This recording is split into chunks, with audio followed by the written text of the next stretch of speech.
Et coucou tout le monde, j'espère que vous allez bien. Alors, de retour de vacances enfin, et on va enfin directement pouvoir reprendre avec les légendes de la Haute-Marne, et on attaque de suite avec la seconde partie.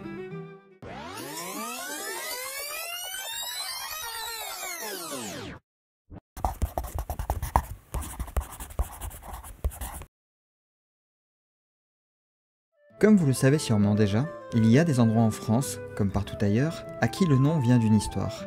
Même si l'inverse est possible, bien souvent, un lieu peut tirer son nom d'une légende qui y est rattachée. Et c'est le cas du Ninvaux, une colline boisée non loin de la commune de Lancq, couverte de meurgers, des monceaux de pierre, et des ruines d'un camp romain. Un endroit qui semble tout indiquer pour avoir droit à son lot d'histoires, qu'elles soient folkloriques ou réalistes. Pourtant, la rumeur populaire prétend que si on veut aller au Ninvaux, il faut se munir d'objets pour le moins particuliers. Rien d'extravagant cela dit, non, juste du pain et du sel. Et je crois, à ma connaissance, qu'il s'agit du premier endroit qui demande des objets pour le passage. Selon la légende, on prétend que l'endroit est hanté, car on peut y entendre des cris venus d'un autre monde, comme échappés de l'enfer lui-même, accompagnés de flammes étranges et inexplicables. Mais le pire se produit vers minuit. Car lorsque la lune est au plus haut, un esprit se manifeste, prenant chaque fois différentes apparences, dont celle d'un nain, hirsute, petit et velu, dont la colline tire désormais son nom, le Ninvaux, une colline que l'on ne doit pas sous-estimer. On sait qu'un parieur un peu trop confiant a commis cette erreur, car il se rendit sur la colline accompagné de témoins qui étaient restés à bonne distance par sécurité.